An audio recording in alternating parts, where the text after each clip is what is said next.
I'm convicted by this passage that says, if you know someone who's caught in a sin, you need to go and restore them gently.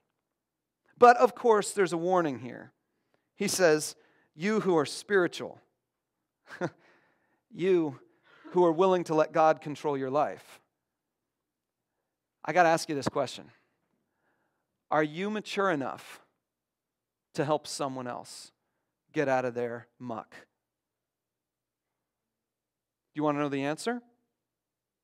Yes, if you say, I'm letting the Holy Spirit of God run my life.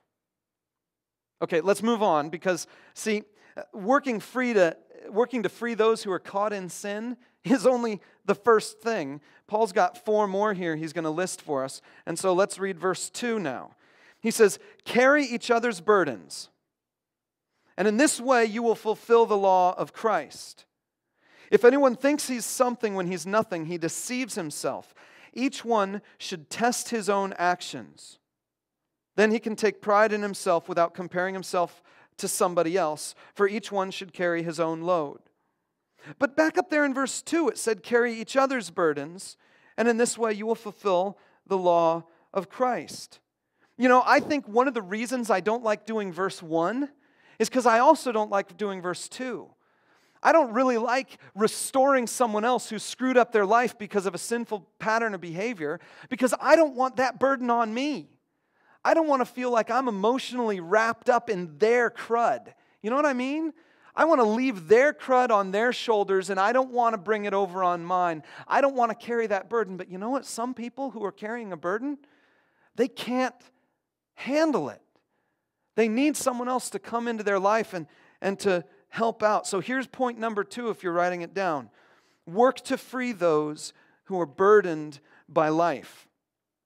And Paul's not satisfied to just simply say, okay, this is a good thing, do this. He says, in this way you will fulfill the law of Christ. How many of you know what the law of Christ is? Wouldn't it be great to know what his law is and that you've fulfilled it completely? You only got one thing to do. That one thing is carry someone's burden, right? Someone else is struggling with something. You say, hey, here, let me help you with that. Maybe it's physical, maybe it's emotional, maybe it's spiritual. I don't know, but that fulfills the law of Christ?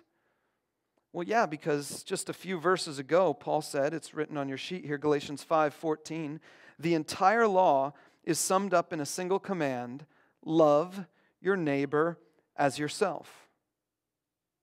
Love your neighbor as yourself. The whole law. You know what that means?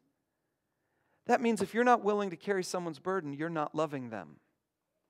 Husbands, wives, check this out. Boyfriends, girlfriends planning to get married, check this out. If you're not willing to carry their burdens, you're not loving them. Don't fool yourself like I feel all warm and fuzzy towards you, but I'm going to leave you alone in your own crud.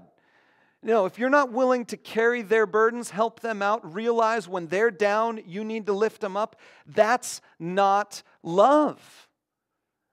The love that Paul is talking about, that God is calling you to, is a love that carries people's burdens. I'm reminded of the story where Jesus is walking to the place of the skull where he's going to be crucified.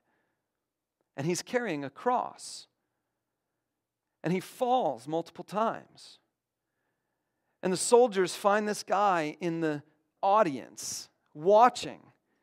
And they poke him. His name is Simon. He's just there, just visiting Jerusalem for the Passover. They poke him and they say, you come and carry this cross. And Simon comes and he puts the cross on his own shoulders and he walks up the mountain and carries that cross for Jesus. He bears Jesus' burden. Was that out of love? Originally, it was because a soldier told him to do it. But you know what we learn about Simon?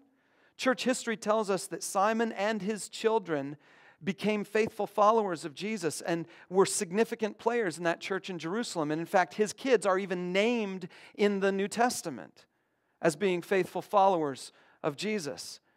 So something happened there in the bearing of the burden that produced and encouraged the love. Many of you are familiar with the story Lord of the Rings. How many of you actually seen the movies? The Lord of the Rings. How many of you have read the books Okay, how many of you read the book before you saw the movie? Yeah. There's this scene in the movie that I'm going to show you here where Sam is carrying Frodo. And if you don't know the story, I'll just tell you just a tiny little bit of it. Frodo is carrying the most evil object in the universe. It's a ring of immense evil power. And the longer he carries it, the more it weighs down his soul. And towards the end of the movie, we've discovered that no one else in the entire entourage of people who have been with Frodo during this journey, no one else in this entire journey has been emotionally strong enough to carry this ring. Frodo is the only one who can manage it. In fact, that other guy, Sam, the guy with the curly orange hair, has carried the ring for just a few moments and it nearly destroyed him. But Frodo's been carrying it for months and months. And at this point in the movie, Frodo is beat and he's down and he's lying on the ground and he can't move another inch. He's collapsed. The evil power has begun to overtake him. And there's a scene in the book, there's a scene in the movie, the words are almost the same, where Sam says to Frodo, I can't carry it, but I can carry you. And he throws Frodo on his back and he carries him up the rest of the way to the mountain where they can throw the ring into the place where it's destroyed. And he saves the day because he found a way to carry Frodo's burden. Take a look at these verses here. In Galatians 3:13, it says, Christ redeemed us from the curse of the law by becoming a curse for us. In 1 Peter, it's even more explicit. It says, He himself bore our sins in His body on the tree, so that we might die to sins and live for righteousness. By His wounds you have been healed. That's what Jesus did for you. He carried your burdens.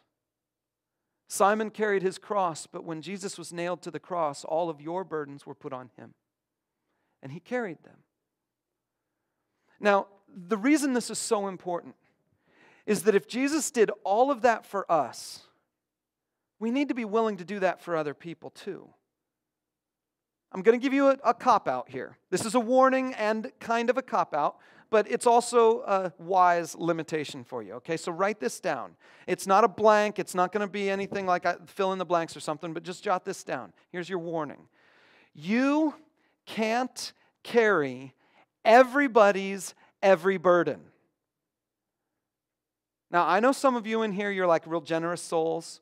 You're like, I love people, I love caring for people, I love helping people. And so someone comes up to you and they say, hey, I need this. And you're like, yeah, I'll help you. Someone else comes up to you, they say, I need this. And you say, yeah, I'll help you. You got a cousin who's an alcoholic. And you're like, man, I just don't know how to deal with that. But yeah, I'll continue to pay your rent.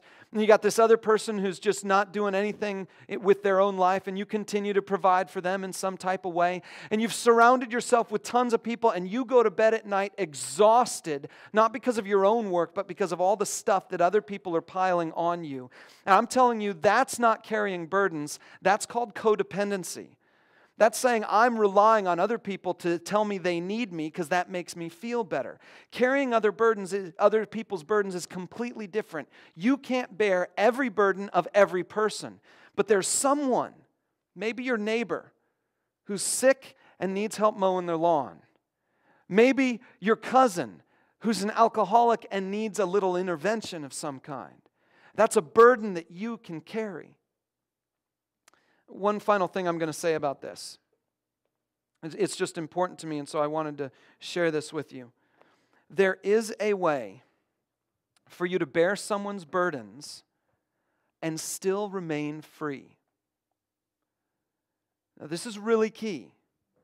There is a way for you to bear people's burdens, to restore sinners, to do good for other people, and still remain free and not in bondage to all of their crud. Okay? Jesus is our model, but to make it more vivid for you, I'm going to read you a story called The Rag Man.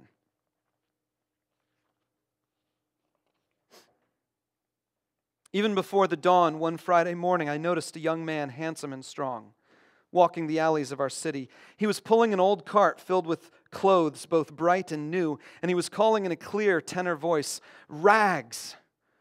Ah, the air was foul, and the first light filthy to be crossed by such sweet music. Rags, new rags for old. I take your tired rags, rags. Now, this is a wonder, I thought to myself.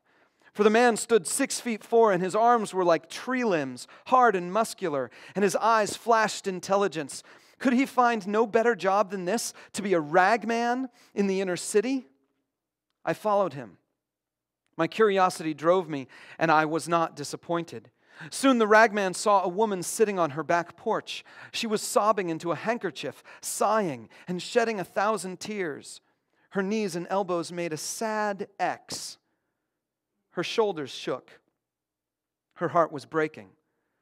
The ragman stopped his cart. Quietly he walked to the woman, stepping round tin cans, dead toys, Pampers. "Give me your rag," he said so gently, "and I'll give you another." He slipped the handkerchief from her eyes. She looked up, and he laid across her palm a linen cloth so clean and new that it shined. She blinked from the gift to the giver. Then, as he began to pull his cart again, the ragman did a strange thing. He put her stained handkerchief to his own face, and then he began to weep, to sob as grievously as she had done, his shoulders shaking. Yet she was left without a tear. This is a wonder, I breathed to myself, and I followed the sobbing ragman like a child who cannot turn away from mystery. Rags, rags, new rags for old. In a little while, when the sky showed gray behind the rooftops and I could see the shredded curtains hanging out black windows, the ragman came upon a girl whose head was wrapped in a bandage, whose eyes were empty. Blood soaked her bandage. A single line of blood ran down her cheek. Now the tall ragman looked upon this child with pity, and he drew a lovely yellow bonnet from his cart. "Give me your rag," he said, tracing his own line on her cheek, "and I'll give you mine." The child could only gaze at him while he loosened the bandage, removed it, and tied it to his own head. The bonnet he set on hers, and I gasped at what I saw. For with the bandage went the wound. Against his brow it ran a darker, more substantial blood, his own. "Rags, rags, I take old rags," cried the sobbing, bleeding, strong, intelligent ragman.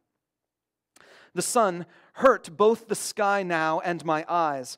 The ragman seemed more and more to hurry. "Are you going to work?" he asked a man who leaned against a telephone pole. The man shook his head. The ragman pressed him. "Do you have a job?" "Are you crazy?" sneered the other. He pulled away from the pole, revealing the right sleeve of his jacket,